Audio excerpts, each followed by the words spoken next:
Señor secretario, dará lectura a la cuenta. Gracias, señor presidente.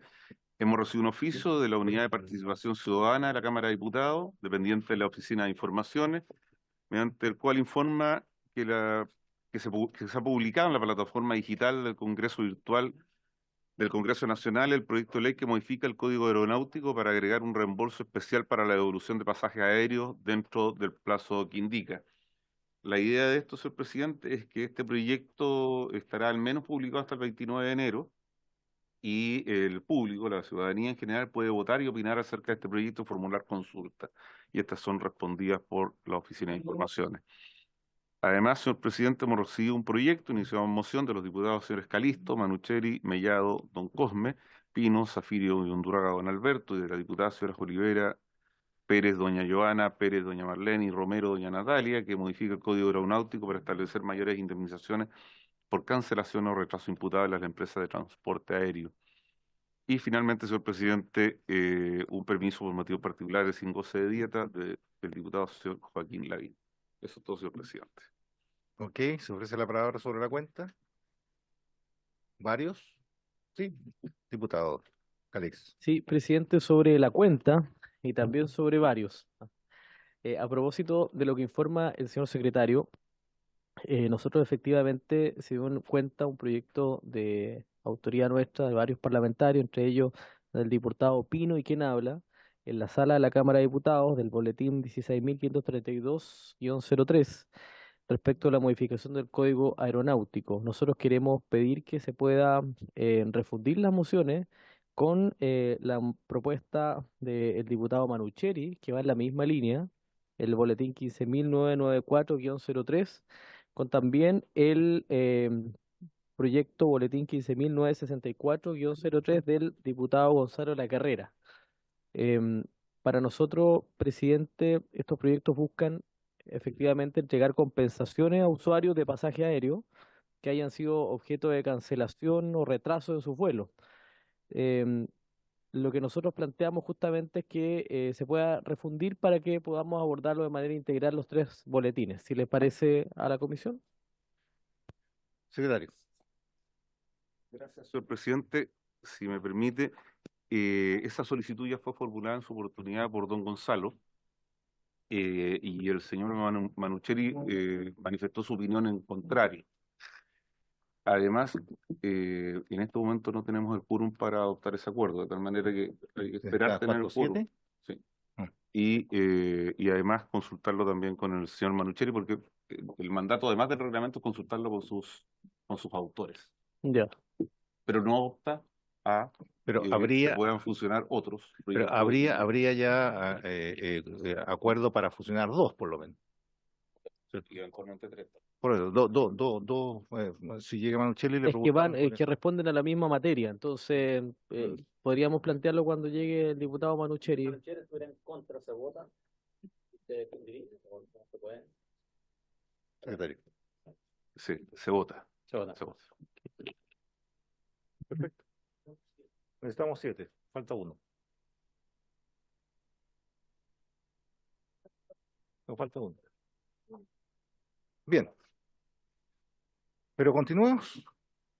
Para continuar la tramitación del proyecto de ley de mensaje a su excelencia el presidente de la República que mejora la protección de los derechos de las personas del Servicio Nacional de Consumidor, está el señor ministro, bienvenido ministro, don Nicolás Grau, y el director del Servicio Nacional del Consumidor, don Andrés Herrera, que ayer escuchó atentamente a los expositores y quedó de dar respuesta a sus inquietudes o hacer algún planteamiento en base a lo que ellos hicieron. No sé si el ministro primero quiere. Sí, ok. Adelante, ministro.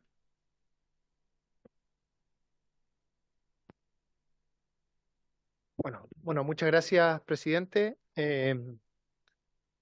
Por su intermedio voy a hacer algunos comentarios. Nosotros como equipo, por supuesto, que vamos revisando lo que se va comentando en las distintas audiencias. Y esto va a ser un buen complemento más general. Lo que va a presentar el director va mucho más a las cosas específicas que se plantearon. Así que son dos dos comentarios o dos intervenciones complementarias.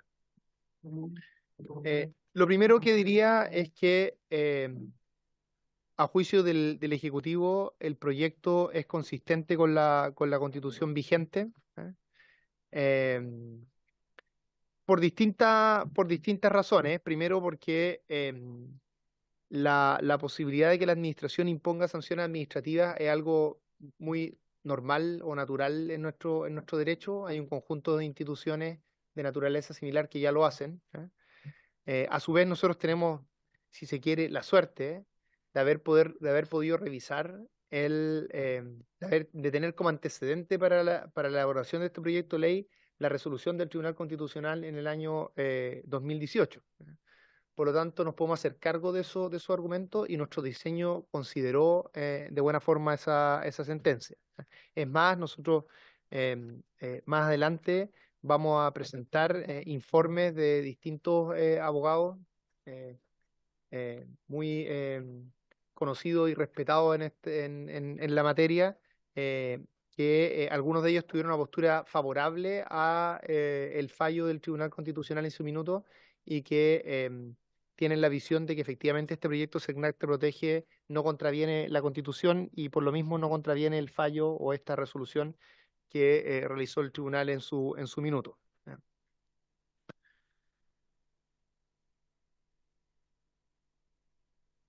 Este tema que se ha conversado muchas veces de juez y parte, creo que es importante recordar algunos puntos. Lo primero es que el proyecto se preocupa de definir muy bien en qué momento CERNAC va a actuar de forma sancionatoria, ¿no es cierto?, que está asociado a las causas individuales, y en qué momento va a actuar como parte al llevar a cabo una presentación frente al Poder Judicial, que es cuando se trata de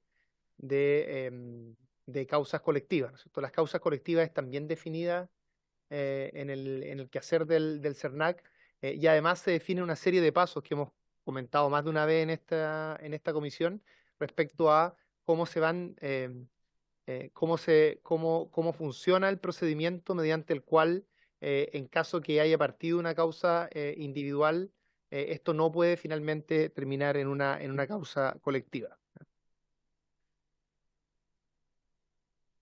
Sé también que se han hecho algunos entiendo que por la prensa y en otros espacios, algunas alusiones al informe que hiciera el actual ministro Luis Cordero cuando no era ministro.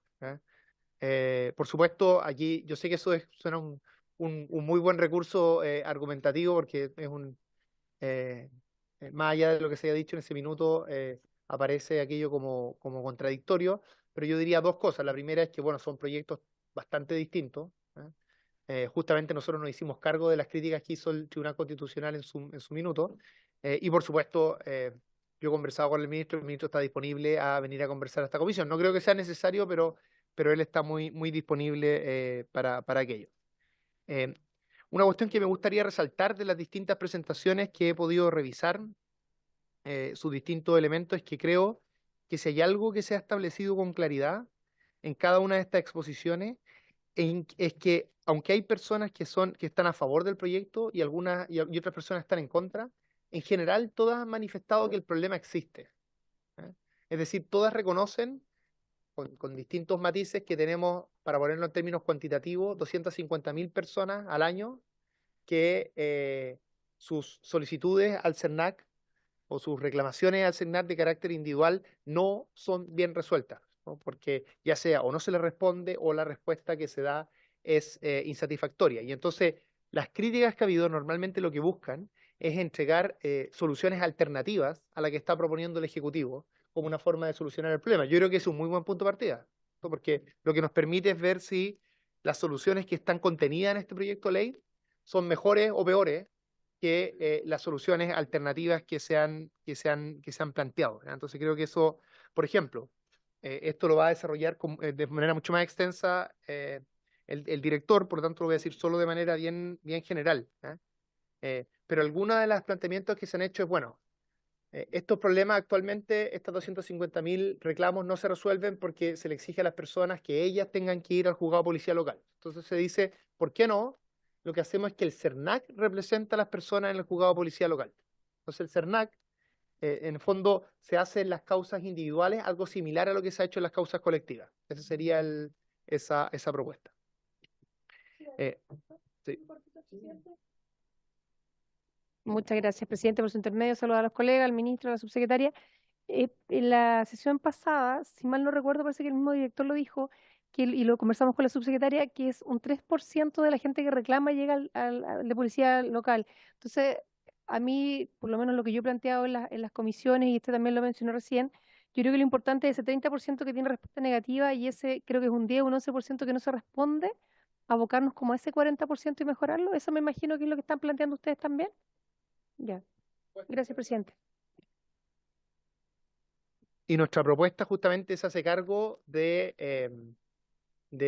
al crear esta sanción que ocurre de forma administrativa, da justamente una vía para que esas causas se solucionen, ¿no? Y también, como hemos dicho extensamente, genera un conjunto de incentivos para que se solucionen lo más rápido posible, incluso evitando el proceso sancionatorio, ¿ya? Pero lo que quería resaltar, y me ayuda mucho lo que señala la diputada Cid por su intermedio, presidente, es que en los tiempos, lo va a relatar en más extenso el director, pero los juzgados de policía local se demoran en resolver la primera instancia 1 año y la segunda instancia se demora otro año más, ¿ya? Y esto ocurre con un caudal de tramitación que es el 3% de los reclamos, ¿ya? Entonces, si nosotros quisiéramos que los juzgados de policía local resolvieran un caudal mucho más amplio, ¿ya? Más allá de que el CERNAC haga la representación de la parte afectada en este caso, y por lo tanto ya no estén ninguno de los problemas de que no lo vaya a hacer o que esté en desigualdad de condiciones para enfrentar esa causa, sí vamos a tener el problema de que se va a demorar mucho. Se va a demorar mucho y vamos a más colapsar a los juzgados de policía local que tienen muchas otras funciones, ¿ya? Entonces, yo solo traigo este elemento a colación porque creo que algo que ojalá podamos discutir una vez que se vote este proyecto en general, es que si todas y todos estamos de acuerdo con el diagnóstico, después el ejercicio que hay que hacer es en qué medida nuestra propuesta puede ser mejorada o incluso superada y cambiada si encontramos una alternativa mejor, ¿no? Nuestra visión, por eso partía con este ejemplo del juzgado de policía local, es que por lo menos las opciones que nosotros hemos escuchado no parecen ser opciones mejores que las que hemos planteado hasta ahora, pero por supuesto estamos disponibles a esa conversación. Creemos que ese es justamente en lo que debe centrarse la discusión legislativa. Creo que ya, por ejemplo, todos estos argumentos que en algún momento existieron de que, bueno, el problema no era tan grande porque eran pocas ventas, dependiendo del total de ventas que se hacía en el país, yo creo que ya todos acordamos que 250.000 personas al año que no ven bien cubiertos sus derechos como consumidor es un problema grande para el país y que lo tenemos que resolver, ¿ya? Entonces, creo que estamos en un muy buen pie para la conversación. Y lo último que me gustaría resaltar es que otro de los argumentos que se ha planteado en las distintas intervenciones, tanto en la última como, o sea, algunas de las intervenciones de la última sesión, como también en anteriores, es todo este tema de la imparcialidad del CERNAC, ¿eh? O más bien de la parcialidad del CERNAC, ¿eh? Yo diría algunas cosas al respecto. Que la hemos dicho, pero creo que es importante enfatizarlas porque además puede también ayudar a que una vez que empiece la discusión en particular se puedan ver algunas opciones eventualmente para reforzar esto, si consideráramos que no fuera suficiente. Entonces, pensamos que sí lo es, pero es un tema que por supuesto hay que conversar. Lo primero es que el proyecto de ley contempla una serie de mecanismos para que al interior del CERNAC las personas que trabajen en esto están totalmente separadas de las personas que trabajan en las otras tareas del CERNAC. O sea, déjenme ponerlo al revés. Imagínense que una persona en la mañana trabajara como fiscalizador o como en la agenda donde el CERNAC su rol principal es proteger al consumidor y en la tarde tuviera que definir una sanción de forma imparcial entre un consumidor y una empresa. ¿Ya? Por supuesto que eso no funcionaría bien, ¿no es cierto? Es importante que sean personas distintas, que esta subdivisión es la palabra, subdirección, perdón, gracias, que se crea esté efectivamente separado en el día a día, ¿ya? Hay además temas bien importantes que tienen que ver la forma en la que se elige por alta dirección pública, este subdirector, en fin. Pero yo diría que tal vez un argumento muy importante y que está relacionado además con algo que nosotros cambiamos del proyecto anterior, es que este proyecto deja que si alguna parte se siente perjudicada por la sanción que define el CERNAC, tiene amplias posibilidades para hacer recursos posteriores, ¿ya? En el proyecto anterior, los recursos estaban agotados, ¿ya? Ahora el recurso no solo puede versar sobre temas de forma, sino que incluso puede discutir las pruebas que allí se plantean, es decir, uno puede alegar respecto a todos los elementos del fallo en instancias posteriores. Entonces, si sucediera, yo no creo que vaya a suceder, pero si sucediera que por alguna razón el CERNAC está definiendo sanciones que en algún caso o de forma sistemática están tomando una postura a favor de los consumidores que no está bien basada en el derecho, nuestro proyecto de ley va a poner atajo a eso. Porque las empresas que tienen recursos para hacer aquello van a poder justamente ir a instancias posteriores y revertir aquello. Entonces, creo que el proyecto es bien equilibrado desde el punto de vista de generar una serie de mecanismos más micro, más cotidianos, para que el CERNAC tenga efectivamente en su seno un grupo de personas que trabaje de forma imparcial decidiendo estas sanciones, pero además, si todo eso no funcionara, da amplias posibilidades de recursos judiciales posteriores para que los juzgados puedan corregir el eventual error que podría tener el CERNAC. Entonces, esos son los puntos que me gustaría resaltar, presidente, que son, diría, más generales, pero que abordan algunos de los puntos que se han tratado. Por supuesto, yo no voy a tomar aquí todas las cosas positivas que se han dicho del proyecto, porque no perdería no sería una buena utilización del tiempo, sino que más bien prefiero centrarme en las críticas que se han realizado y cuál es nuestra respuesta a aquellas. Muchas gracias, presidente. Gracias, ministro. Secretario, hacemos la posibilidad ahora. Perdón, antes que quisiera saludar a la subsecretaria Javiera Petersen, que se incorpora con nosotros. Bienvenida, subsecretaria. Señor presidente, el diputado señor Calisto, haciendo uso de la facultad que le otorga el artículo 17A de la Ley Orgánica Constitucional del Congreso Nacional, ha solicitado que la comisión considere la posibilidad de fusionar 3 proyectos, que están 2 de ellos en la tabla de hoy y otro en la cuenta, que son el 16.532 de la cuenta de hoy día y el 15.994 de autoría del señor Manucheri y 15.964 de autoría de don Gonzalo de la Carrera. Señor presidente, eso requiere el acuerdo de la comisión y posteriormente que la comisión consulte a los autores y con la consulta de los autores se oficia a la sala para que la sala, a propuesta de la comisión, lo acuerde refundir. Gracias, secretario. Sí, diputado, correcto. Muy breve, gracias, presidente. Que también me señala la diputada Javiera Morales, que ella también presentó un proyecto similar y también pide que pueda ser considerado en el acuerdo para también funcionarlo una vez que Ok. se incorpore el boletín y todo Ok. eso. Primero veamos si hay acuerdo. 15679-03, me indica la diputada Javiera Morales, 156, ¿perdón? Sí. 156, de nuevo. de pasaje aéreo. 15679-03. La Patagonia, todas las regiones Bien, unidas. A ver, todos Frente a los las cancelaciones. diputados que estaban presentes al inicio estaban de acuerdo, faltaba el diputado Manucheri. Diputado Manucheri, ¿está de acuerdo? ¿Está de acuerdo, diputado, en fusionar su proyecto con los otros 3 proyectos para que sea uno solo? Diputado. El micrófono, que quede registrado. ¿Sí? Perfecto. 4, los 4 proyectos. Facultad de la sala, que esto se Sí, consulta. claro, bueno, perfecto. Gracias, presidente. Incorporamos, diputada, su... No, está...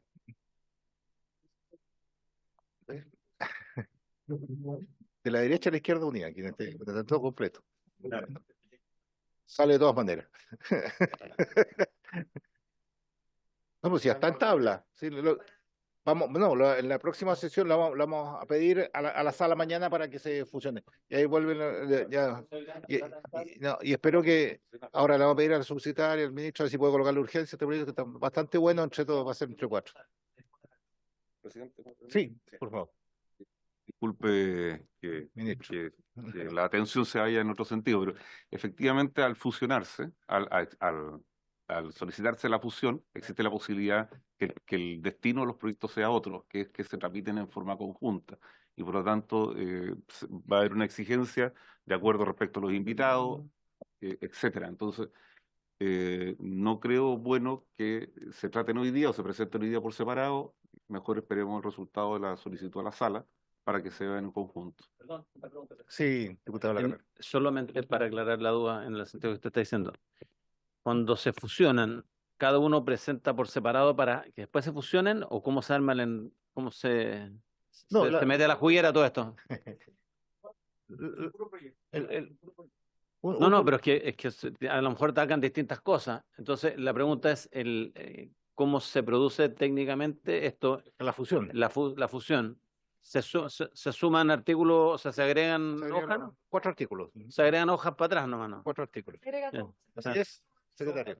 De la misma bancada. Existen dos posibilidades. Sí. ¿Ah? Existen dos posibilidades. ¿Ya? Que los autores se pongan de acuerdo Mm.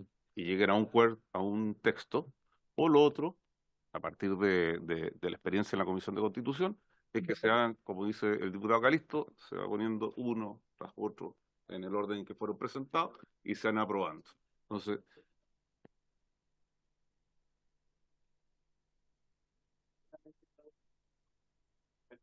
Sí, ok. De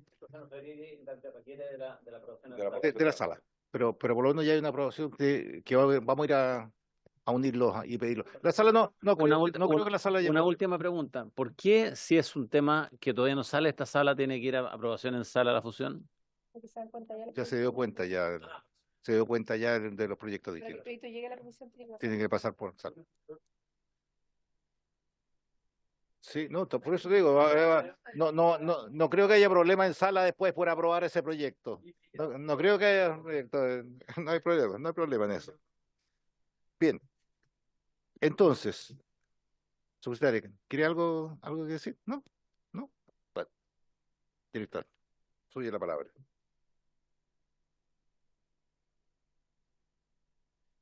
Muchas gracias, presidente. Muy buenas tardes, diputadas, diputados, ministros, subsecretaria. Tenemos una presentación preparada que obviamente complementa lo que ha dicho el ministro recientemente, como también lo que se ha dicho hasta ahora. En primer lugar, presidente, decir un par de cosas generales. En primer lugar, efectivamente, como lo planteaba el ministro, tenemos un diagnóstico que es compartido, salvo algunas opiniones divergentes, pero tenemos un diagnóstico que es compartido sobre la base de evidencia, no sobre la base de especulaciones. Y lamentablemente he podido escuchar también algunas opiniones que proponen ciertas soluciones o hacen diagnósticos que no muestran evidencia. Y la evidencia que nosotros mostramos son los casos fundamentalmente orientados a los reclamos que recibe el SERNAC y que no recibe en el último tiempo, viene recibiendo desde hace por lo menos 10 años, en torno a un porcentaje de falta de respuesta o de respuesta negativa que ronda el 45%. El año pasado, el año 2022, entre favorable y desfavorable es 42%. Pero eso ha rondado entre el 45 y el 42%. Esto corresponde al año 2022. El año 2023 nosotros recibimos alrededor de 600.000 reclamos. Y las tendencias no se modifican. Y eso está basado no solo en el análisis de datos, sino que también en el análisis de los juicios que intenta el SERNAC, el grado de cumplimiento que tienen distintos mercados en las normas de protección al consumidor, y también en el análisis de la evolución de la institucionalidad. Es un diagnóstico compuesto que arroja la cifra de que, en términos gruesos, como decía el ministro, hay 250.000 personas por año que no reciben satisfacción de sus reclamos. También se sostenía en audiencias anteriores respecto de que no todos los reclamos eran fundados, que evidentemente existen algún porcentaje de reclamos que por la asimetría brutal de información que existe en los distintos mercados, los consumidores no lo formulan de manera adecuada. Pero de los análisis que nosotros hacemos, vinculando distintos protocolos, tenemos de que ese universo de 250.000 reclamos que quedan sin respuesta o con respuesta negativa, existe más de 100.000 casos que claramente constituyen una vulneración evidente de los derechos de los consumidores. Por otro lado, del porcentaje de respuesta que dan las empresas, menos de un 6% del universo que responden señalan que el reclamo es improcedente. Es decir, las propias empresas dicen que solo un 6% de los reclamos que reciben son improcedentes. Ese es otro dato. Disculpe la interrupción, pero para ser más precisa. Cuando la empresa dice que el 6%, 6% de los reclamos que tienen ellos son los reclamos que pasan por el CERNAC, ¿no es cierto? No tiene nada que ver con los reclamos que recibe la empresa y soluciona la empresa aparte. Es solamente CERNAC. Gracias. Sí, son los que recibe el CERNAC. Ahora bien, también hay que agregar otro elemento. Nosotros distinguimos ahí entre las respuestas favorables y desfavorables, lo que no significa que se acoja necesariamente la pretensión del consumidor. Dentro del universo de favorable acoge parcialmente con alternativas, propone otra solución el proveedor o el consumidor se desiste. Es decir, ni siquiera este universo corresponde a casos en que se acoge la pretensión invocada por el consumidor, porque el consumidor prefiere quedarse con la solución que le ofrece la empresa, más allá de que no sea la expectativa que él tiene. A continuación, tenemos también un diagnóstico claro respecto de las brechas de cumplimiento en materia de intereses individuales de los consumidores. Anterior. Y eso tiene que ver fundamentalmente porque la evolución de la institucionalidad en nuestro país desde el año 97 a la fecha solamente ha potenciado los derechos sustantivos de los consumidores y por otro lado las herramientas colectivas. Y eso tiene que ver también porque desde el año 80, en la etapa también de la dictadura, se cambió el régimen y ese régimen supuso que finalmente el consumidor en el ámbito individual debiera acudir directamente a los juzgados de policía local. Es decir, desde el año 80-83 rige ese modelo en que el consumidor evidentemente debe perseguir por sí y ante sí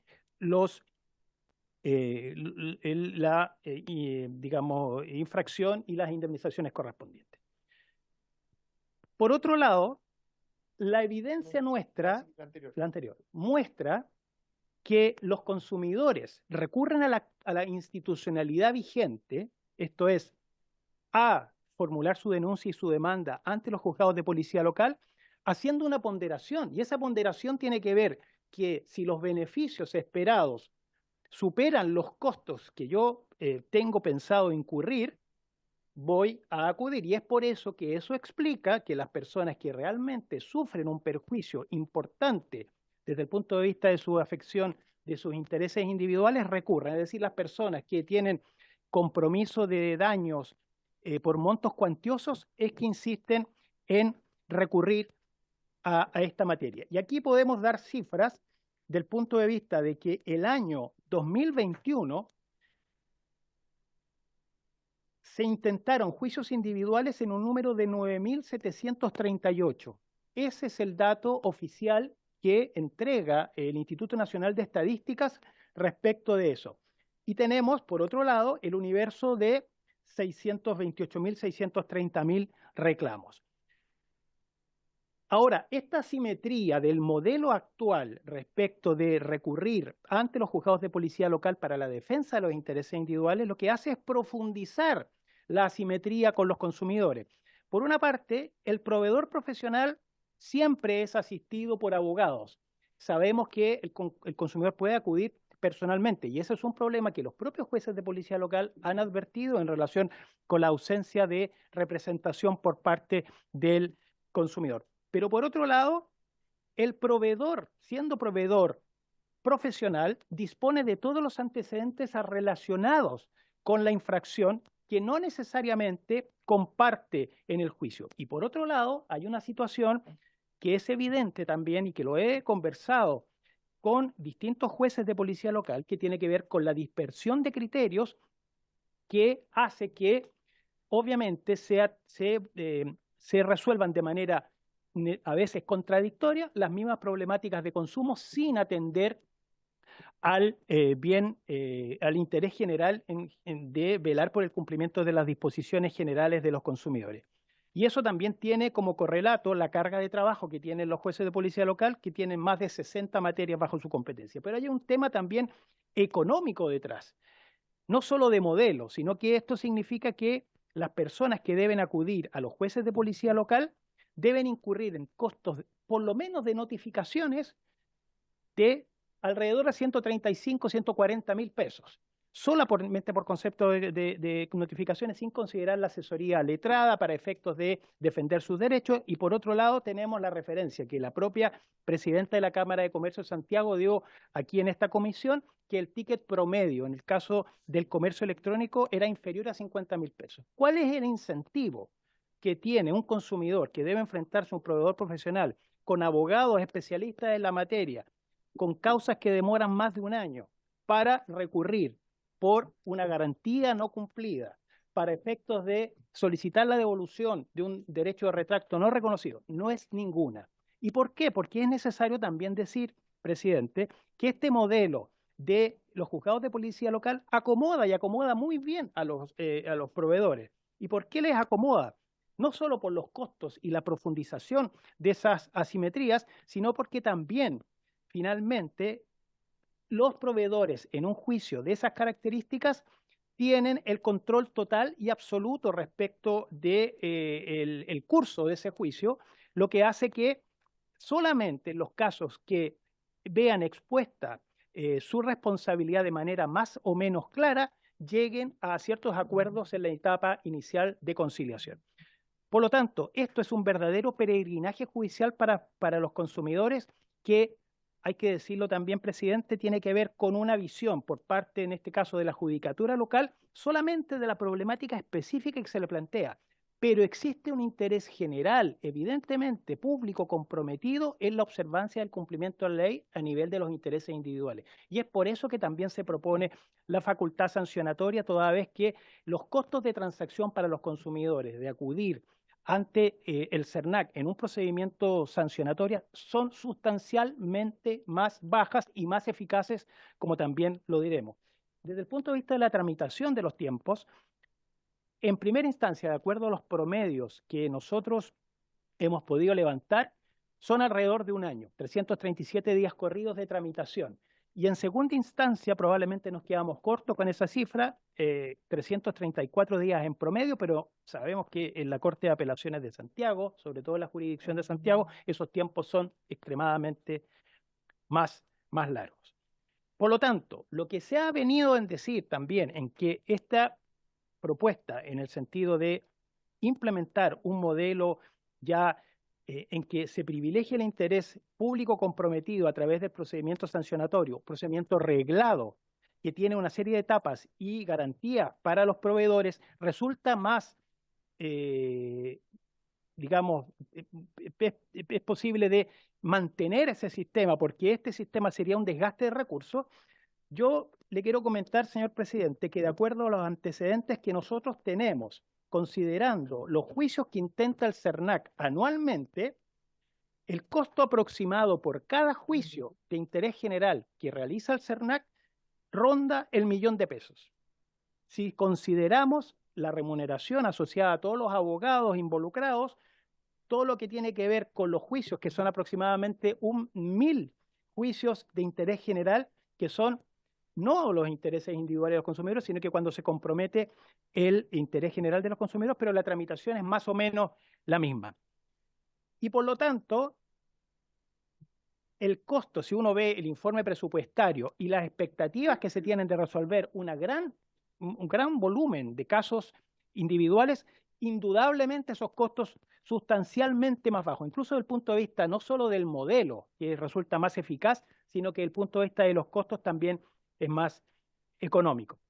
Entonces, desde el punto de vista del modelo actual, que se basa en el interés individual perseguido directamente por el consumidor, y policía local tiene costos de transacción altísimos para los consumidores, acrecienta las asimetrías de información y además es algo muy importante, presidente, no garantiza el cumplimiento de la ley. Lo que nos ha pasado, y esa evidencia también la tenemos, en que en múltiples casos que han sido objeto de demandas individuales de los consumidores y también de interés general por parte del CERNAC, no significa necesariamente que el proveedor adecúe su conducta a la ley, sino que resuelve ese problema puntual de consumo y posteriormente sigue incumpliendo la ley. Y eso tenemos evidencia de eso, por lo tanto eso no garantiza el cumplimiento. Cuando se dice, no, mira, hay otros mecanismos más idóneos que el procedimiento sancionatorio, quisiera ver cuál es la evidencia para sostener aquello. Lo que está claro es que el procedimiento sancionatorio no solo cumple un fin disuasivo, sino que también un fin de eficacia de la ley, porque el CERNAC, en este caso como una agencia del Estado, está en mejor posición para identificar las infracciones y también para ser más rápido y ágil en el cumplimiento de la ley, teniendo el interés general de los consumidores en vista, y ese interés general se traduce ni más ni menos en la observancia de la ley, que es la misión que tiene el CERNAC. Por otro lado, como decía, no existe una evidencia en cuanto a que las otras soluciones propuestas sean más eficaces desde el punto de vista de los resultados y más eficientes desde el punto de vista de los recursos que el diseño propuesto. Se ha dicho, ¿por qué no se promueven los mecanismos alternativos de resolución de controversias? Bueno, esos mecanismos ya están vigentes. El año 2021, en la ley 21.398 pro consumidor, se fortaleció el mecanismo de arbitraje, conciliación y mediación por parte de las empresas, pero los problemas los seguimos teniendo, presidente. Eso no ha cambiado. Y eso hace que esa nueva solución, que si bien es cierto se puede potenciar aún más, es complementaria a esta solución que se plantea.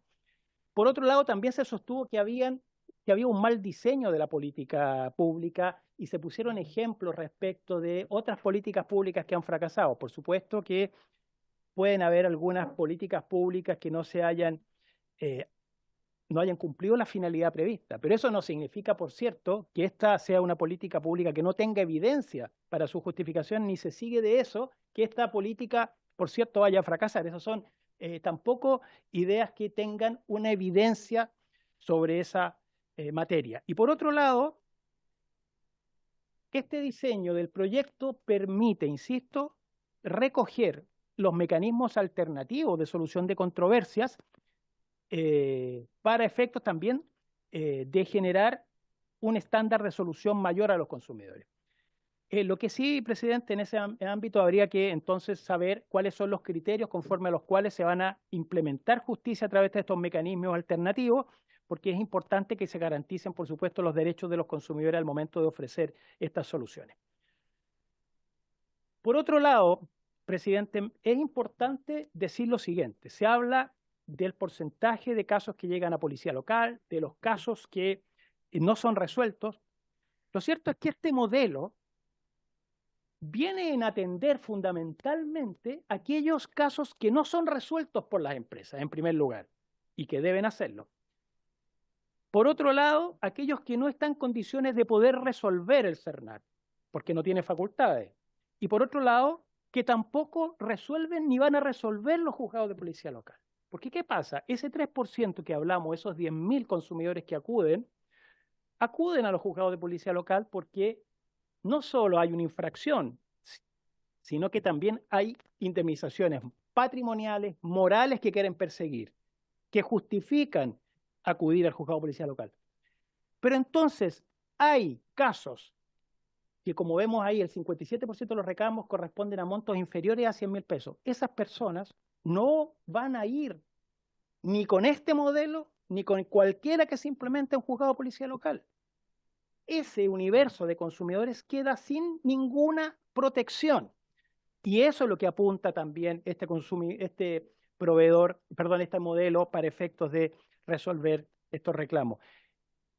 Nosotros también tenemos evidencia de que cuando los consumidores, en algunos casos, se les informa que pueden acudir a los juzgados de policía local, cuando excepcionalmente lo hacen por montos muy inferiores, solicitan indemnizaciones que ni siquiera les interesa tener. Es simplemente para justificar ese trámite. Por otro lado, también hay muchos casos, como digo, que se resuelven a veces por los propios proveedores en las instancias de conciliación del juicio. En síntesis, hay un universo de casos que aborda el diseño institucional de este proyecto que ni ahora ni después van a ser resueltos por el modelo que nos rige actualmente. Por otro lado, es importante decir que dentro de las principales solicitudes que hacen los consumidores a través de los reclamos, que son la devolución del dinero y la entrega del bien o servicio, que es un porcentaje muy alto de las peticiones que hacen los consumidores, precisamente a través del procedimiento sancionatorio que se está proponiendo, es que se reconocen estas peticiones que hacen los consumidores, siendo la pretensión de indemnizaciones algo absolutamente complementario que lo formulan los consumidores cuando el caso así lo amerita. Sí.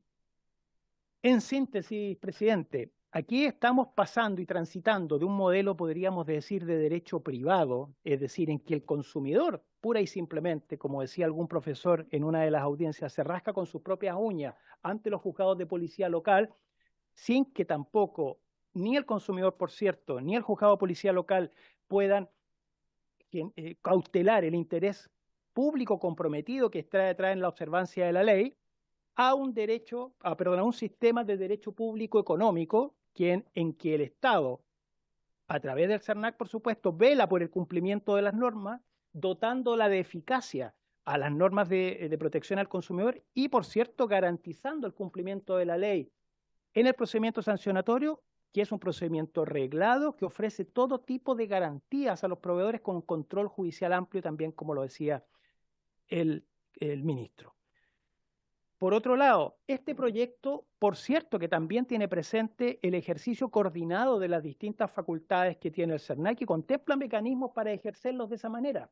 Coordinación regulatoria, que tiene que ver con el principio de especialidad que está recogido en la ley, y en ese sentido, por supuesto, no hace sino profundizar en la lógica de la prevalencia de los órganos reguladores sectoriales respecto de ello. Los mecanismos de inhibición respecto de lo que es la protección de los intereses individuales, por una parte, completamente separados de los intereses colectivos y difusos de los consumidores, para lo cual se establece un régimen de separación de funciones de muralla china, que claro, es objeto de crítica, pero lo cierto es que ese régimen de separación de funciones ya opera en el CERNAC, opera desde el año 2018, con funciones que son totalmente incompatibles entre sí, con garantías suficientes. Y de hecho, no ha habido ninguna reclamación respecto de la invasión de distintos tipos de acciones por parte del CERNAC en distintas facultades que podrían resultar potencialmente incompatibles. Y eso está asociado a un régimen de deberes de comportamiento por parte de los funcionarios e incluso delitos. Eso, por cierto, podría ser incluso profundizado, pero es un modelo que ya existe. Y por otro lado, existen garantías de independencia por parte del subdirector y también entiendo que en cuanto al funcionamiento y a la independencia de la subdirección de sancionatorio también existiría disposición para efectos de fortalecer ese régimen de autonomía y de independencia. Por otro lado, ya lo decía, el CERNAC representa un interés general y por lo tanto no es neutral desde el punto de vista de su misión, y eso significa velar por el cumplimiento de las normas de protección al consumidor en un régimen que es absolutamente tutelar para la parte más débil. Obviamente que el CERNAC, digamos, velando por las normas de protección al consumidor, es una agencia que persigue ese bien público. Pero eso no significa, presidente, que el CERNAC no se ajuste ni se vaya a ajustar al Estado de Derecho respecto de la ponderación de los antecedentes que tenga a su vista. Yo creo que también ahí imparcialidad que se plantea a propósito de este tema se confunde. No es la imparcialidad propia de un órgano jurisdiccional como un tribunal. Eso hay literatura y hay doctrina sobre la materia de cómo debe entenderse el concepto de imparcialidad en el órgano administrativo que ejerce potestades sancionatorias. Y eso tiene que ver con someterse a un procedimiento sancionatorio reglado con etapas y sujeto a los límites que el propio procedimiento establece. Y eso está, entendemos, garantizado en este procedimiento porque la admisibilidad permite establecer si existen o no existen antecedentes fundantes para entender que existe una infracción. También se garantiza el derecho de defensa y el debido proceso para los proveedores. Y por último, existe una revisión y un control judicial amplísimo por parte de los tribunales que sí tienen esa imparcialidad que aquí se ha indicado. Por último, no es sino posible decir que esto de dotar a un órgano administrativo de la potestad sancionatoria no es ni una excentricidad ni una excepción en el régimen actual chileno. Existen innumerables instituciones que lo tienen. Y también hacerme cargo de lo que se sostenía en audiencias anteriores respecto de la falta de capacidad técnica del CERNAC para abordar los distintos mercados. Ese problema, ese supuesto problema, si es que existe, ya lo tenemos el día de hoy, porque la visión que tiene el CERNAC o la supervisión es respecto de prácticamente todos los mercados. Y lo que importa aquí, más que la dinámica de cada mercado, es cómo garantizar en cada uno de ellos las normas de protección al consumidor que están establecidas en la ley sobre la base de principios generales y normas generales que sí el CERNAC ha desarrollado, por supuesto, su experticio y su especialización sobre esa materia. Y por último, a nivel internacional, por supuesto que eso existe y está en los países del G7, salvo Reino Unido establecido. En Reino Unido también se está yendo en esa misma dirección. Y sin ir más lejos, en países como Colombia, como Perú, incluso como Bolivia o Paraguay, países que no necesariamente los tenemos como referencia, estas agencias tienen atribuciones sancionatorias. Por lo tanto, presidente, entendemos, y solamente como conclusión, si me permite, aquí ha habido, con distintas visiones que se han planteado, una cierta visión en el sentido de que la facultad sancionatoria que se otorga al CERNAC no es per se ni inconstitucional ni ilegal, sino que aquí el punto está dado fundamentalmente es cómo se plasma en un diseño institucional definido las garantías del debido proceso, de la debida defensa y un procedimiento sancionatorio suficientemente robusto que dé certidumbre a los proveedores y, por supuesto, a los consumidores que requieren una solución de generar los incentivos asociados al cumplimiento de la ley. No es ni más ni menos que eso. Y, obviamente, atender al universo de consumidores que en este modelo actual están fuera del sistema. Muchas gracias, presidente. Muchas gracias, director. ¿Tenemos diputados? ¿Consultas? ¿Súper claro? Bien. Punto 2 de la tarde. Demasiado claro parece. Los diputados estaban acá. Les agradezco, ministro, subsecretaria, sí, director. No, si quiere. Sería interesante. No, el director sí tiene que quedarse director, tenemos otro proyecto sobre tema. No. Bien, pero esperamos que la diputada. Profesora Javiera Morales está No sé, esperamos que la diputada. Depende.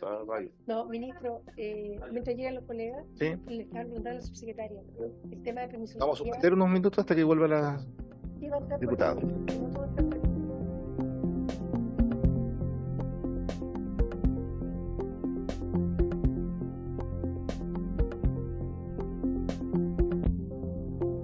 Era sobre el proyecto Andrés, perdón. Hermano, sí. Que modifica la ley 19.496 que establece la protección de los derechos de los consumidores para prohibir las llamadas telefónicas publicitarias de proveedores sin consentimiento del consumidor. Director, tiene la palabra ya que llegó un mocionante, por lo menos lo... Muchas gracias de nuevo, presidente. Bueno, efectivamente aquí estamos en presencia de dos boletines que están fusionados, uno de los cuales efectivamente es de autor el diputado Winter, pero hay otro proyecto que tiene que ver fundamentalmente con cobranzas extrajudiciales, pero que también aborda la problemática desde la perspectiva que vamos a señalar. O sea, se refiere también al artículo 28b. Bueno, como síntesis, en primer lugar, presidente, este proyecto, el primero, el boletín 15610, incorpora 3 modificaciones a la ley del consumidor, una de ellas considerando un nuevo derecho en favor de los consumidores, que es el no recibir llamados telefónicos publicitarios, salvo que se haya manifestado la voluntad expresa. En segundo lugar, también establece la necesidad de que ante ofertas publicitarias los consumidores autoricen expresamente y que pueda consultar también a la empresa de qué manera obtuvo sus datos. Y también se modifica el artículo 28b de la ley en el sentido de que se exige en este caso también contar con la voluntad expresa del consumidor. En forma previa a abordar esto, es necesario decir que el régimen actual en nuestro país, en el artículo 28b, respecto de las comunicaciones denominadas promocionales o publicitarias, es un régimen denominado del opt-out. Esto significa optar por salir. Esto significa que todos los consumidores pueden recibir comunicaciones promocionales o publicitarias, pero el consumidor tiene derecho a solicitar la suspensión de estos envíos, desde cuyo momento está estrictamente prohibido recibirlas. Por lo tanto, los proveedores pueden indiscriminadamente realizar estas llamadas y el consumidor es el que tiene que realizar esa gestión.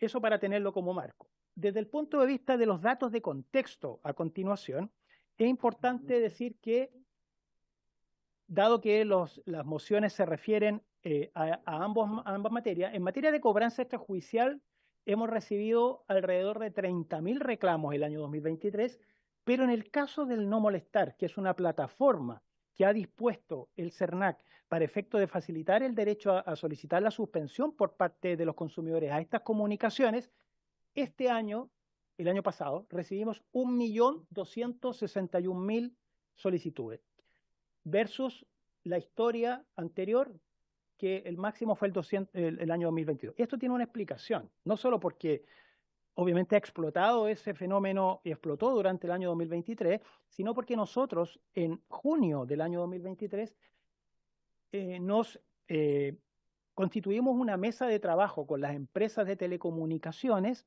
para efectos de abordar esto, y esto lo comunicamos públicamente e invitamos también a la gente a hacer esa solicitud. Después voy a comentar los impactos de esta mesa de trabajo.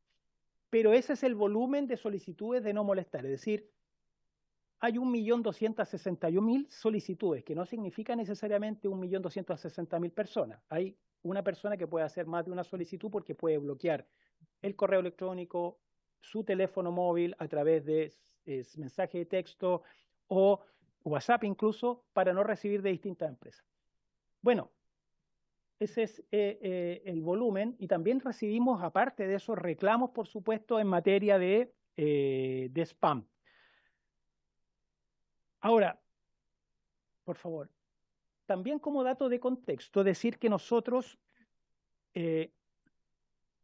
diseñamos el sistema del no molestar para que las personas pudieran ingresar a él, solicitar la suspensión de los envíos y con posterioridad a solicitar la suspensión de los envíos, si los seguían llamando y dieran un aviso de incumplimiento. Sobre la base de los avisos de incumplimiento, de solicitudes de no molestar, es decir, que las personas los siguieron contactando, y nosotros hemos iniciado alrededor de 200 causas judiciales en contra de distintas empresas.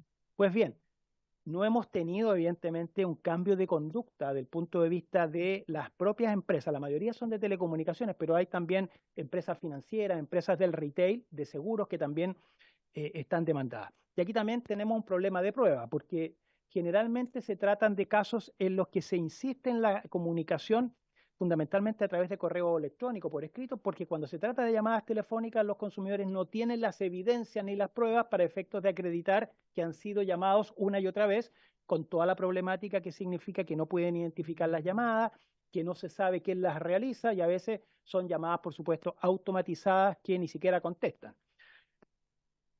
Dicho eso,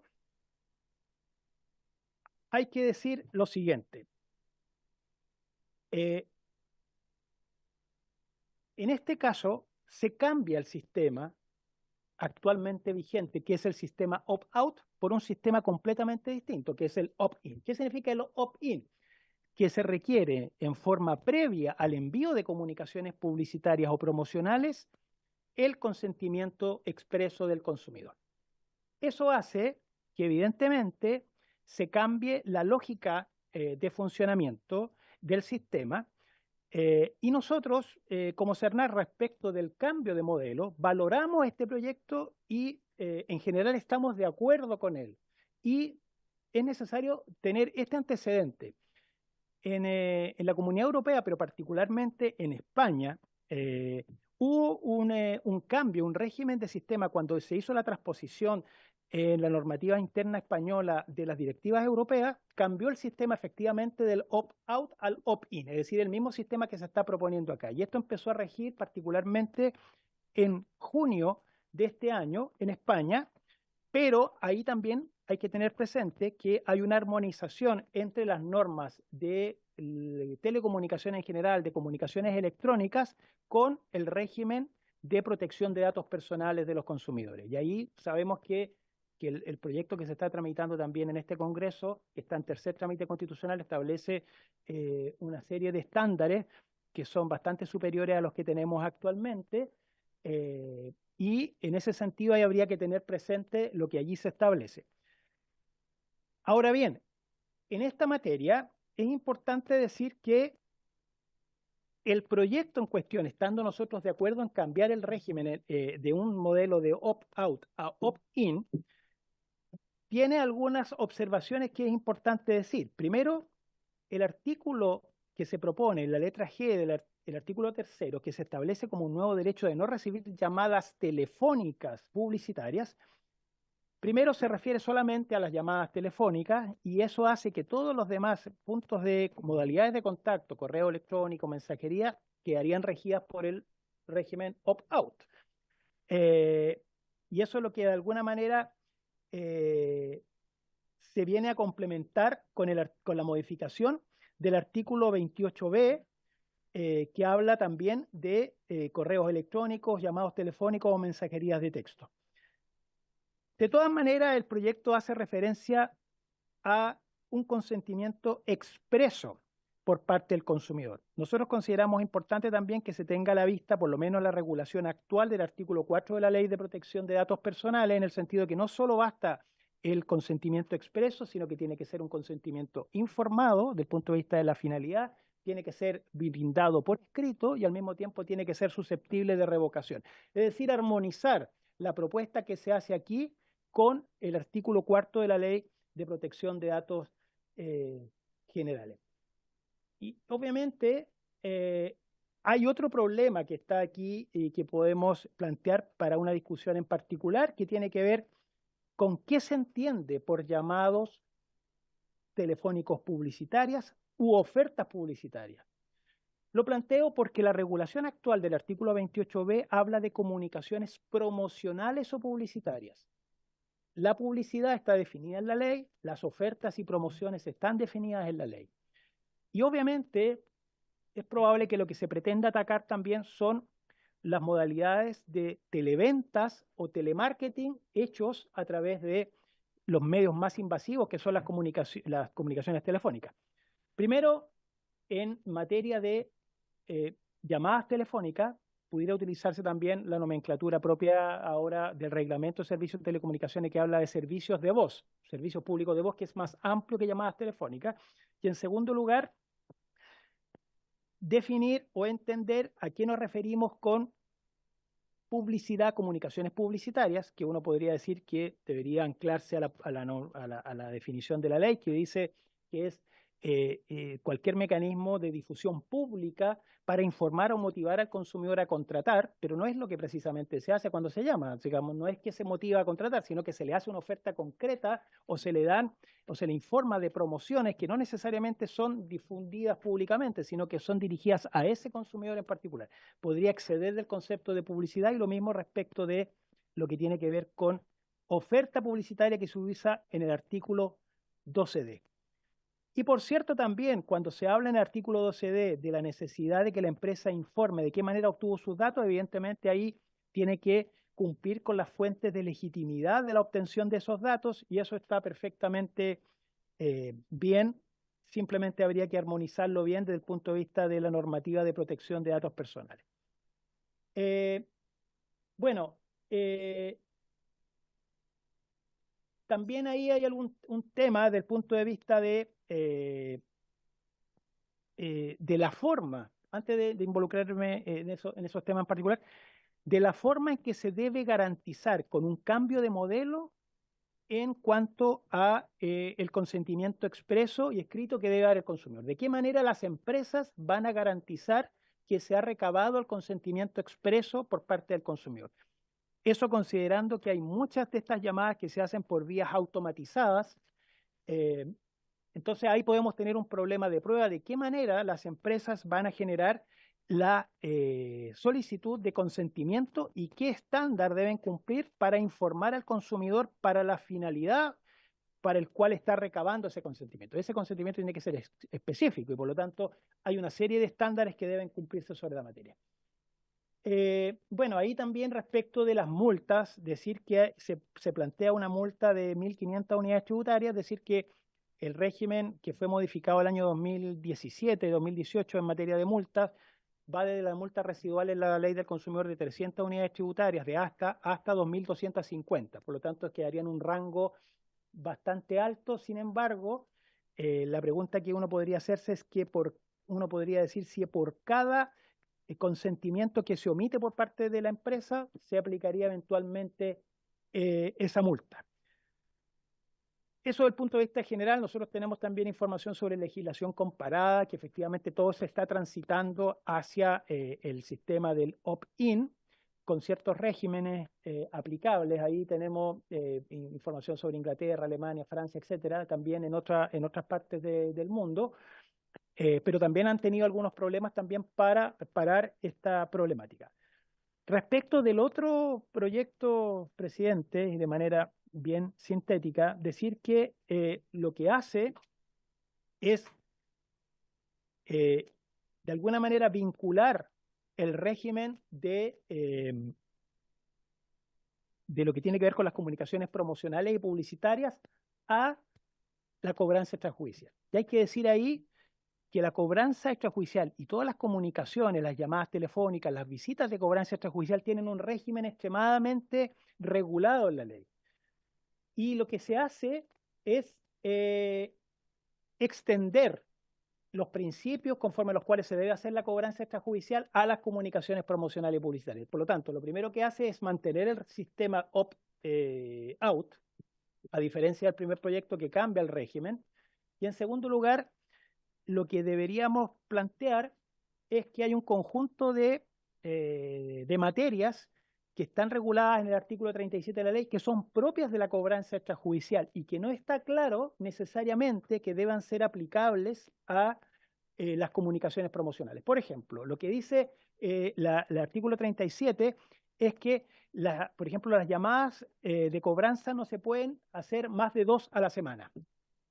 Yo no sé si un consumidor que ha consentido, por ejemplo, en recibir comunicaciones quiera tener esa frecuencia. A lo mejor quiere recibir más comunicaciones con mayor frecuencia, porque la naturaleza de las cobranzas extrajudiciales está asociada evidentemente a restringir los abusos por parte de los proveedores que cobran. En el caso de las de las comunicaciones promocionales, si eso se delinea bien y se delimita bien el ejercicio de esa facultad, puede que sea de interés para los consumidores recibir información y recibir ciertas. Entonces, lo que se hace en el segundo proyecto es asociar el régimen estricto de las de las cobranzas extrajudiciales a las comunicaciones promocionales y publicitarias, teniendo, entendemos nosotros, naturalezas distintas. Entonces, en síntesis, el primer proyecto cambia el régimen del opt-out al opt-in, pidiendo el consentimiento expreso del consumidor, y el segundo valida el opt-out, el actual, pero le asocia un régimen propio de la cobranza extrajudicial. Nosotros más bien somos de la idea de profundizar el primer sistema, toda vez que genera mayores, creemos, garantías a los consumidores, y en la medida que el consumidor pueda entregar su consentimiento informado, explícito, expreso y específico a eso, poder recibir las comunicaciones que él decida. Eso, presidente, muchas gracias. Muchas gracias, muy claro. Diputado Winter, ¿algo que decir?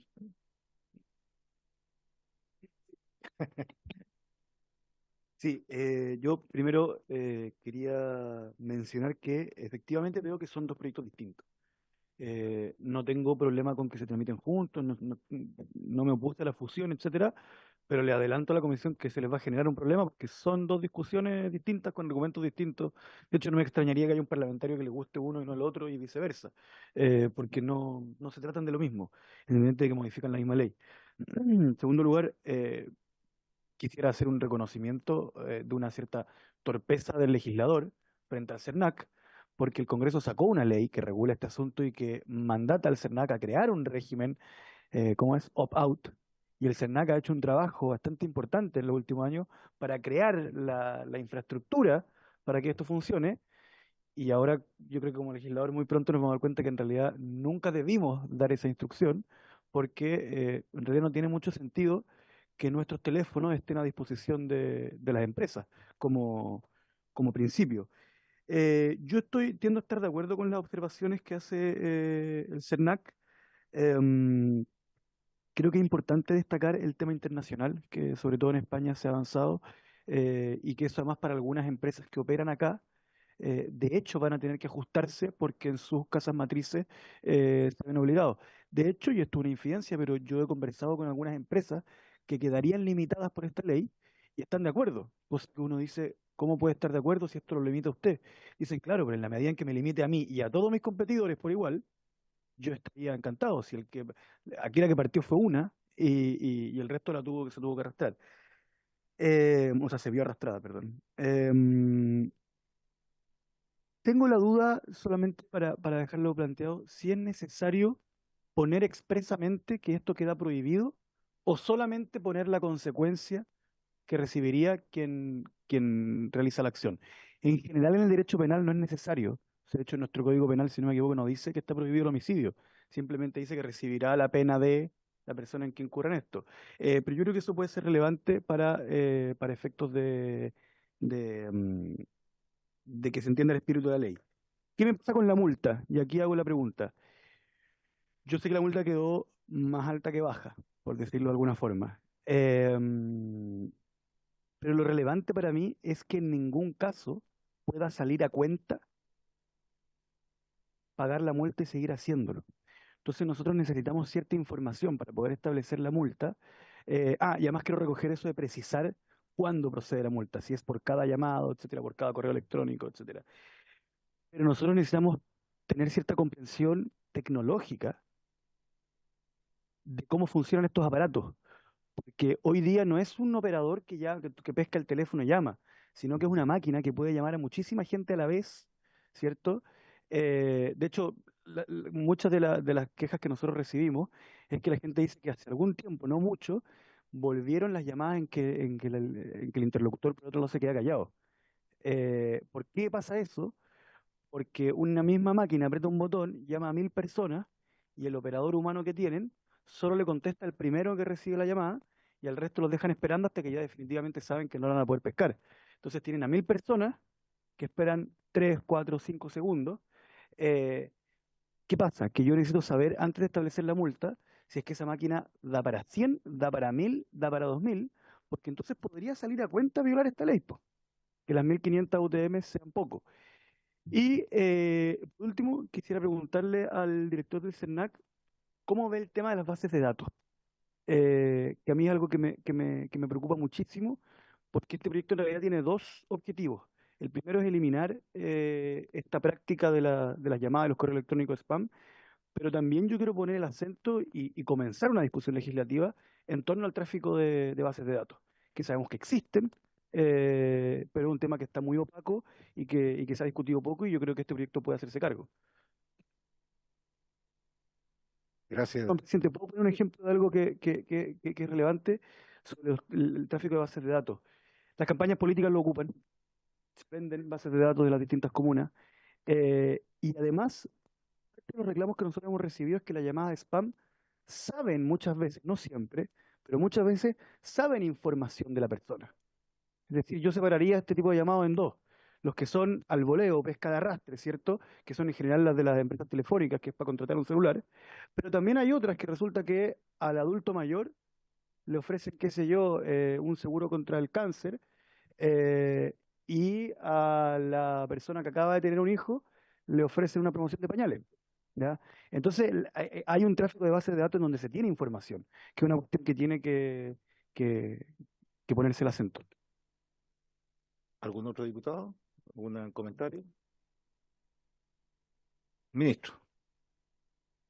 Yo, presidente, por su intermedio, aprovechando que está el diputado, esto lo comentamos antes cuando se conversó por primera vez, pero yo quiero repetir que para efectos del Ejecutivo este es un proyecto que es importante, que comparto sobre todo más allá de entrar en los detalles de lo primero que planteaba el director, es decir, que tenemos que buscar un sistema donde el default no sea que uno acepta este tipo de llamadas, sino al revés, que uno tenga que decir si quiere o no quiere aceptar eso. Está ultra probado en distintos contextos que cuál es el default que uno genera, cambia todo, ¿no es cierto? El caso más típico de esto es con los trasplantes, ¿no es cierto? Cuando el default es que uno acepta el trasplante, los países que tienen eso tienen sobre el 90% de las personas que tienen trasplante, o sea, que aceptan un trasplante una vez que fallecen. Y en cambio, en los lugares donde uno tiene que decir si quiere que puede dar su órgano una vez que fallece es menos del 10%. O sea, donde uno pone el default es muy, muy relevante, y creemos que es importante proteger a esto. Además, este es un tema que eh, a esta altura, en este momento tan crispado del país, de las cosas que nos unen a las y los chilenos es la molestia que genera este tipo de llamados que puedo decir con mi celular al menos que no reconoce ninguna institución pública ni respeta nada este tipo de llamados. Así que es un proyecto que apoyamos con entusiasmo como gobierno y por eso que hemos promovido su urgencia y también que se vote en términos generales. Gracias, ministro. Diputado Matiz. Quería hacer una pequeña aclaración respecto a lo que decía el ministro. Justamente el tema lo estuve tratando hace unos días atrás con un médico, digamos, y me decía que los trasplantes, la donación de órganos es antes que la persona fallezca, no es una vez que ella fallece. Es bastante crudo el tema. Ok. Director. Gracias, presidente. A ver, comentar algunas cosas. En primer lugar, decía que en junio del año pasado constituimos una mesa de trabajo con las empresas con el objeto de garantizar al menos el cumplimiento de la ley. Bueno, nos encontramos con varios problemas. Nosotros vamos a anunciar próximamente algunos acuerdos que sostuvimos con las empresas. Por ejemplo, mayor supervisión respecto de los call centers. Aquí todas las empresas operan a través de call centers. Y muchas call centers están en el extranjero y además comparten bases de datos con ellos. Y ahí lo que les pedimos evidentemente es un mayor control respecto de los call centers. Por otro lado, la automaticidad, por ejemplo, los avisos que dan a los consumidores para efectos de implementarlo en su base de datos. Es decir, un conjunto de cosas. Y ahí hay que decir que respecto de lo que decía el diputado Winter, por su intermedio, presidente, respecto del no molestar, esta es una obligación primaria de las empresas, que nosotros también de alguna manera con este modelo del sistema de no molestar, estamos de alguna manera subsidiando a las empresas que no canalizan adecuadamente las solicitudes que le hacen los consumidores. Y ahí está el reflejo de 1.200.000 solicitudes al año. Del punto de vista también de la normativa internacional, decir que también en España, que hemos tenido ahí como referencia el punto de vista del análisis, se están prohibiendo del punto de vista de exigir el consentimiento expreso, no solo las comunicaciones no deseadas con fines comerciales, sino que también las llamadas automatizadas, sin intervención humana. Eso también está siendo estrictamente prohibido desde el punto de vista de la comunicación, porque ahora lo hace un operador telefónico, pero no podría perfectamente ocurrir que a través de la inteligencia artificial u otros mecanismos se llamara a una persona ofreciéndole ciertos datos, y eso también está expresamente prohibido allí. Desde el punto de vista de lo que decía el diputado Winter, presidente, en cuanto a qué resultaría más razonable, nosotros creemos que, como está la normativa internacional, es mejor establecer el derecho a no recibir comunicaciones, y eso así está por lo menos previsto en otras normativas, particularmente en la normativa europea, de no recibir comunicaciones no deseadas o sin intervención humana, y como consecuencia de la infracción a la omisión del consentimiento expreso, aplicar una sanción. Por otro lado, desde el punto de vista de las bases de datos, evidentemente que a nosotros también nos preocupa recordar que el CERNAC tiene facultad en materia de protección de datos conforme al artículo 15 bis de la ley. Incluso podría llegar a tenerlas más allá de la publicación de la nueva ley de protección de datos que se está discutiendo. Y nosotros tenemos una investigación respecto de la existencia del tráfico de datos de los denominados data brokers. Estos data brokers que están, digamos, ubicados en otros países en el extranjero, y lo que hacen es un perfilamiento de los consumidores sobre la base de información pública que está circulando y otra información privada. Lo que hacen es una especie de scrapping, que se llama como un mapeo general de toda la información, y hacen perfilamiento de personas para hacer, obviamente, marketing microsegmentado a esa persona en particular. Por tanto, es un problema que va más allá de, obviamente, los límites de nuestro país, y que eso estamos investigando ese tema para nosotros. Y por último, agregar un antecedente que se me quedaba respecto al proyecto anterior, que yo creo que puede ser algo que puede aplicar también acá, en este proyecto del diputado Winter, porque nosotros ya lo estamos conversando con la Subsecretaría de Telecomunicaciones y con las empresas de telecomunicaciones. Es una numeración que pueda identificar el consumidor para efectos de comunicaciones publicitarias o promocionales. El otro proyecto que lo que hace es decir que debe existir una numeración especial para identificar llamadas de información, publicidad, cobranza extrajudicial, etcétera, de todas las empresas. Eso hace una situación media compleja si uno considera el número de empresas formales constituidas, que todas son potenciales emisoras de comunicaciones promocionales, de cobranza, y tendría que distinguir la numeración por cada tipo o naturaleza de comunicación. Eso haría que tendríamos que tener 600.000 números distintos para cada cosa. En el caso de pero sí en el caso de las comunicaciones que hacen las compañías de telecomunicaciones, dado que es un universo relativamente acotado, se puede establecer una numeración, y en eso podríamos trabajar con las empresas, porque hay disponibilidad de la Subsecretaría de Telecomunicaciones, y habría que obviamente recabar su opinión, porque eso también es posible para efectos de que el consumidor pueda identificar la llamada que se le está haciendo. Eso, presidente. Muchas gracias, director. Sí, en la próxima sesión que tratemos esta moción, vamos a invitar al ministro de Transporte y Telecomunicaciones como para que dé también su opinión.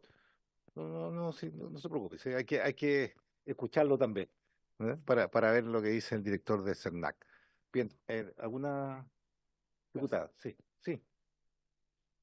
Presidente, quería ver la posibilidad, sí que ahora ya quedan pocos, pero se fusionaron proyectos en relación con lo que es la modificación al Código Aeronáutico. Yo tengo un proyecto que va precisamente en el mismo sentido, que modifica el artículo 131 bis del Código Aeronáutico, y que lo que persigue es darle prioridad a todos los pasajeros que deban viajar en forma repentina por la muerte de un familiar o una situación crítica en estado de salud, y que además se le dé una tarifa preferente, es decir, las más baratas, porque no se puede comprar con anticipación, porque evidentemente el familiar o el caso es imprevisto, y de lo contrario le den prioridad en el vuelo en el siguiente vuelo. No sé si es factible, dado que es el mismo sentido más o menos de... ¿Hay acuerdo en los diputados de poder también incorporar en la fusión que hicimos? ¿Sí? ¿Cuál es Perfecto. el número, boletín? El 16506-15. 16506-15. Muy bien. ¿Bien? No está en esta comisión. ¿No? No, ¿En cuál está? no está en esta comisión. Se equivocó. Disculpe, presidente. Nos enfrentamos a un problema, claro, está en la comisión de transporte. Claro, estamos ahí en un problema. Ahí tengo que No es pedir el posible traslado. fusionar. Primero tendría que pedir que de ¿Ya no? transporte se viniera acá, La sala. por la sala, sala digamos. En la sala lo puedo pedir. En la sala puedes pedir que se venga acá, y después de acá Y de aquí, se pues acá fusiona. lo fusionamos. También puede ser. También. También puede ser. Puede ser. Es más rápido. Al proyecto que fusionamos, colocar la Ahí indicación. Ahí lo que está indicación es que es indicación. lo que está ahí. Sí. Como eso estaba pensando. Perfecto. Sí. Subsecretaria. Y además yo Muy chiquitito. A propósito del cambio que hubo en la tabla de invitados del día de ayer, solo quería saber si es que José Roa va a poder quedar en tabla para el lunes 15. Para el martes 16. Al martes 16. Ya, es que allí creo que había un pequeño problema como de agenda. Entonces, si es que es posible cambiarlo No, para lo el lunes conversó con el 15. secretario. Ok, No, perfecto. no hay Lo pongo problema. O sea, para- Pero tiene razón la subsecretaria. Sí. no hay problema en que venga, si, Genial. sea el lunes, martes. No. Sí, claro, la secretaría entendió que el problema lo tenía solamente ayer. Ah, ya, perfecto. Podemos Pero- coordinar nosotros con él y No, si es ahora, que es si tiene problema el martes, se incorpora el lunes. Perfecto. Si la idea- Perfecto. No hay problema, está Muchas el gracias. cupo, digamos. El tema del día es un tema menor. Bien, ¿algo más, diputado? Bien, habiéndose cumplido con el objeto de la sesión, esta se levanta.